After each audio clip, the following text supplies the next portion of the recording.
ce que tu ne vois pas, mais qui est en train de se préparer pour toi. Ton énergie sait déjà vers quelle tasse se tourner. Pour le découvrir, il suffit de mettre la vidéo en pause ou de faire une capture d'écran. Et surtout, reste ici pour entendre ce qui prend forme pour toi. Si tu as eu le tas numéro 1, on te dit que tu peux te pardonner et surtout lâcher prise, car il pourrait bien y avoir un accord avec toi-même ou avec quelqu'un d'autre. Mais tout ça, ça demande peut-être un petit effort, ou alors un effort que tu as fait, parce que ça peut, ouais, te sortir carrément de ta zone de confort, ça peut ne pas être simple, mais tu as déjà, ouais, pas mal travaillé dans ce sens. Mais il va falloir quand même ne pas résister et se faire confiance une bonne fois pour toutes. Là, c'est important, car ça te permettra de te développer comme écrit sur la carte pour développer une personnalité à la fois forte et bienveillante. Ouais, de toute façon, tu avais besoin de réparer quelque chose. Tu avais besoin, ouais, d'aller mieux et il faut rester dans cette voie-là de la réussite. Parce que là, on parle de d'accord, mais là, ça vient de toi. Parce qu'on peut te proposer quelque chose, mais si tu le refuses, ou que tu fais 3 pas en arrière, ou qu'alors t'es pas assez démonstratif et que t'oses pas faire ce pas et montrer ton envie, ça peut créer des résistances. C'est dommage parce que c'est sur ta voie, ça arrivera. Mais ça serait dommage de trop attendre ou alors d'avoir un petit peu moins bien parce que tu t'es pas positionné à temps. Donc positionne-toi et ne perds pas de temps quand tu peux le faire. Voilà, écoute-toi, c'est important, mais si tu avais envie de le faire et que la seule résistance, c'est parce que tu as peur, t'auras essayé. T'auras essayé et quand on essaie, ça fonctionne dans tous les cas. De toute façon, tu as besoin de faire le point. Et même si l'option 1, voilà, on peut pas te l'accorder ou pas tout de suite, tu auras une option 2 ou 3. Et des fois, c'est pas parce que c'est l'option 3 qu'elle est moins bien, des fois, c'est même beaucoup mieux. Et là, bien sûr, ça dépend des cas, mais peut-être que si on te parle d'option 3, peut-être soit tu as trop attendu, ou soit par exemple si c'est une recherche d'emploi, c'est une autre entreprise, parce que la première t'as déjà refusé, parce que c'est peut-être un refus du passé aussi. Voilà. C'est comme si on t'accordait peut-être une deuxième chance. Ou alors, ne pas tout miser sur l'option 1 parce que ça va te stresser. Parce que peut-être que l'option 1 ça va fonctionner, mais si tu commences à tout miser dessus, tu, tu risques juste de te mettre de la pression et des fois c'est comme ça qu'on échoue parce que on ne s'écoute plus. Si tu as eu le tas numéro 2, là me vient une chanson en tête de France Gall qui s'appelle Résiste. Voilà, elle est connue, normalement vous connaissez. Et là c'est le début, si on t'organise une vie bien dirigée, où tu t'oublieras vite. Et là c'est vraiment ça. Comme si t'oubliais peut-être un petit peu ton âme, tes envies. En vrai tu t'oublies pas à 100%, mais j'ai l'impression qu'il y a peut-être une passion, peut-être que tu n'oses pas faire quelque chose, tu restes dans ta coquille, tu restes, ouais, peut-être dans ton monde imaginaire, et le problème c'est que ce monde imaginaire pourrait devenir réalité, ou alors il pourrait y ressembler, voilà, parce que il y a quand même toujours une différence entre, voilà, ses rêves et la réalité, mais c'est pas pour autant que ça sera moins bien, parce qu'il y aura d'autres choses qui se mettront en place, peut-être que ça demandera plus de courage, mais si c'est ton rêve, si c'est ta voix, c'est que tu es capable et ce quelque chose aidera, t'aidera, sera fort, intense. Mais si tu ne prends pas la peine, si tu ne prends pas la peine de te créer ta vie rêvée, de créer ta propre vie, tu vivras la vie de quelqu'un d'autre. Mais cette vie de quelqu'un d'autre, en fait, comme elle est faussée, ben, elle n'est pas complètement naturelle. Il n'y a pas tout à revoir, bien sûr, ne t'inquiète pas. Mais il y a quelque chose peut-être à changer, à améliorer.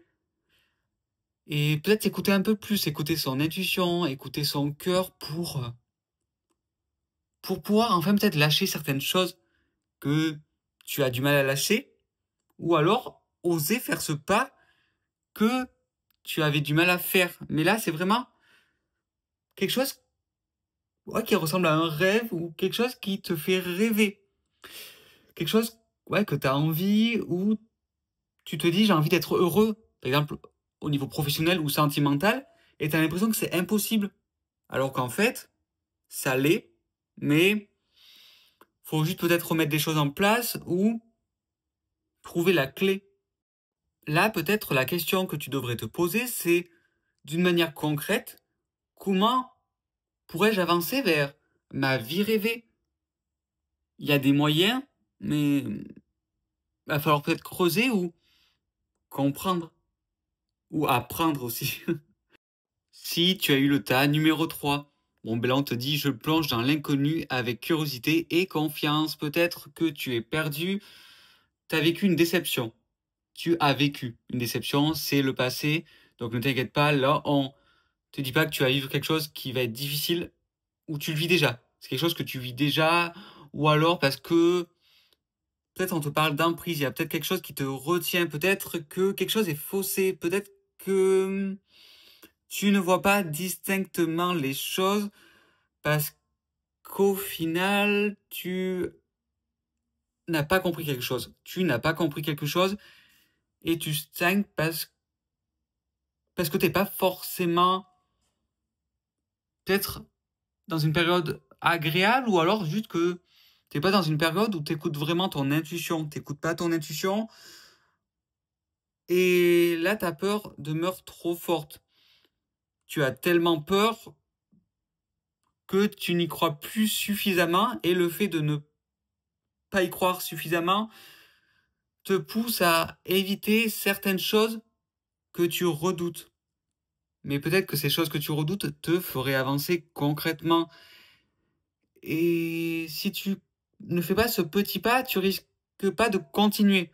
Ok, peut-être que tu le fais pas parce que tu sais pas ce qui t'attend, mais tu as peut-être besoin aussi pour comprendre. Même si l'inconnu fait peur, est-ce que tes peurs sont vraiment légitimes? Pourquoi ne pas essayer quand le seul risque c'est oh, pire t'échoues, mais échouer, ça sera juste une peine, ça sera juste une désillusion, mais peut-être que tu as besoin de te débarrasser de cette croyance, tu as peut-être besoin de... Ou alors de voir que cette croyance, en fait, elle peut être améliorée ou plus saine, parce qu'il y a quand même un flou, il y a quand même quelque chose qui te bloque. Tu te dis, ah, je sais pas pourquoi j'avance pas, je vois pas comment je pourrais améliorer la chose, mais en creusant, en faisant confiance, en priant, en méditant, en faisant des choses qui te relaxent, tu vas libérer peut-être un poids, tu vas peut-être rencontrer des personnes qui vont t'aider, ou alors des signes seront sur ta route qui seront assez clairs et faut juste les accepter. Voilà. N'hésite pas à dire des mantras, n'hésite pas. De toute façon, si t'es ici, t'es dans la spiritualité, donc n'hésite pas avec tout ce qui est énergétique, avec tout ce qui peut te permettre de d'à nouveau y croire, à nouveau être dans ces bonnes vibrations. Peut-être que là, on te parle aussi des chakras, un nettoyage des chakras, ou alors voir sur Internet, par exemple, au niveau des chakras, comment ouvrir chaque chakra. Ou alors, si je me sens comme ça, peut-être qu'il y a un chakra à nettoyer. Voilà.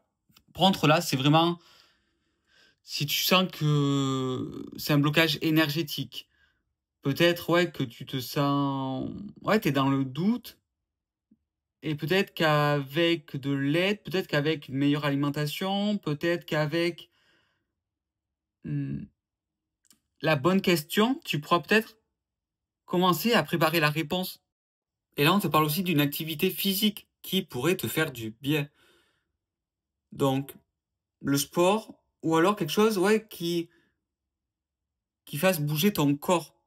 Ça peut être la danse aussi, mais ça peut être aussi, par exemple, le yoga. Quelque chose, ouais, qui là est vraiment spirituel, mais il faut vraiment que tu écoutes aussi ton corps afin d'évacuer toutes ces tensions, peut-être aussi toutes ces toxines. Il y a aussi une notion de détox. Si tu as eu le tas numéro 4, il est peut-être l'heure pour toi de dessiner ton propre chemin, de te faire respecter, de comprendre que pour avancer efficacement, pour prendre cette décision, ces décisions décisives, tu dois comprendre la base et voir selon ta personnalité, tes compétences, tes envies, ton environnement, quelle est peut-être la meilleure décision à prendre? Peut-être que ça ne t'éloignera pas beaucoup de là où tu es actuellement, mais suffisamment pour penser autrement, réagir autrement, te sentir mieux. Après, ça va dépendre aussi de ton choix. Mais quelles sont tes priorités? Parce qu'il y en a quand même plusieurs. Il y a plusieurs choses dans ta vie. Peut-être parce que tu as des enfants, parce que peut-être tu as ton chéri, ta chérie, peut-être parce que tu veux rester dans ta zone géographique, ou alors au niveau financier, tu peux pas te permettre de grandes folies. Voilà. Donc, selon tes ressources, mais là, faut être honnête, selon tes ressources, qu'est-ce que tu peux vraiment faire? Jusqu'à où je peux aller? Voilà. Au maximum, je peux peut-être prévoir un déménagement à 100 kilomètres. Ou alors, ça peut être au maximum, peut-être que je pourrais peut-être travailler le samedi matin. Mais après, il me faut le reste du week-end. Ça peut être, ok, je suis prêt peut-être à sacrifier 50 euros par mois au niveau du salaire pour être dans un métier qui me fait du bien. Mais là, c'est au pire, mais ça peut être au mieux. Peut-être que si tu t'éloignes de 50 kilomètres, tu vas gagner plus en salaire. Peut-être que si, peut-être que si tu travailles le samedi matin, bah, là, ouais, auras peut-être un meilleur job, tu gagneras peut-être plus. Et le fait que tu gagnes plus te permettra d'avoir plus de loisirs. Et au final, quand tu seras avec ta famille, par exemple, tu pourras profiter encore plus. Là, c'est des petits détails, il faut voir selon ton cas, selon ce qui te parle. Mais là, peut-être que tu peux pousser un peu plus la chose. C'est même pas un sacrifice au final parce que ça te sera gagnant. Mais là, ça va dépendre vraiment de ton choix parce que peut-être que tu vas pas prendre la meilleure décision. Mais si c'est ta décision, elle sera bonne. Parce que peut-être qu'au départ, on pourrait se dire, ok, c'est pas ouf. Ou alors, tu pourras avoir mieux. Mais en fait, peut-être que si t'es OK avec ça, tu pourras comprendre le reste et t'ajuster. Si t'es têtu, parce que peut-être qu'on t'a déjà prévenu que, OK, et là, il faut vraiment que ce soit les bonnes personnes, parce que là, c'est ce qui est pénible, c'est que on te dit de t'écouter, et d'écouter, peut-être j'ai pas précisé au début, je l'ai pas précisé, mais écouter aussi les personnes de confiance. Parce que tu as tendance à écouter un peu n'importe qui. Donc c'est pour ça, il vaut mieux te faire confiance à 100%, quitte à, au pire, louper quelques petits détails, que vouloir écouter n'importe qui, parce que des fois c'est compliqué, des fois on sait pas trop à qui faire confiance. Et des fois les personnes de notre entourage, même s'ils sont bienveillants, il y a des domaines qu'ils maîtrisent un petit peu moins, où ils ont peur eux-mêmes, donc ils peuvent pas non plus t'aider à 100%. Mais dans tous les cas, si t'es peut-être un petit peu têtu ou que t'écoutes pas, un bon conseil, parce que là ça te parle. Parce que là on te parle aussi peut-être, ouais, on te dit quelque chose qui te semble logique, mais t'es têtu. Ok, bon, pire, si t'es déjà lancé ou que tu veux quand même essayer, tu t'ajusteras plus tard. Mais ça te demandera quand même un effort en plus, qui sera peut-être pas conséquent, mais voilà. Et c'est quand même de voir aussi si cette décision, même si t'es têtu, ou même si peut-être t'as l'impression qu'il y a une erreur, ou que t'es déjà dans cette erreur, entre guillemets, est-ce qu'il n'y a pas moyen d'arranger ça? Étant dans ce flou, c'est pas évident pour moi aussi d'y voir plus clair, donc je vais te résumer la chose pour que ça soit clair. Donc là, on te dit que ta priorité, c'est de t'écouter. Et de pas écouter les personnes qui sont dans des croyances et qui vont te faire douter. Mais il y a quelques personnes, mais qui se font rares, ça peut peut-être être une ou deux personnes, qui peuvent avoir ce bon conseil pour toi. Mais tu vas en faire qu'à ta tête. Donc, si tu es déjà lancé dans quelque chose, bon, c'est trop tard, entre guillemets, t'inquiète pas, tu pourras t'ajuster, mais il faudra être attentif à ton environnement pour que ce soit plus simple aussi. Et si tu as encore le choix, peut-être essaie de voir ou essaie de réfléchir encore. Est-ce que si on me dit quelque chose et que ton intuition est réceptive à ça et que tu te dis ah ouais, ça me fait peur, mais c'est vrai que cette personne a raison, là peut-être que ça vaut le coup de réfléchir, tu vois.